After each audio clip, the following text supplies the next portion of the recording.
guys! So welcome to Jane's Kitchen.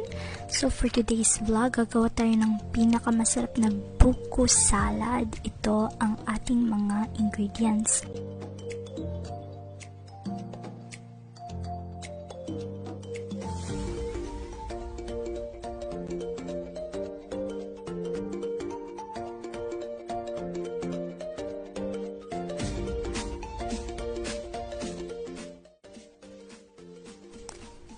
Kung gusto nyo lang naman, optional, lagyan nyo ng ripe mango or hinog na mangga para mas flavorful ang inyong buko salad.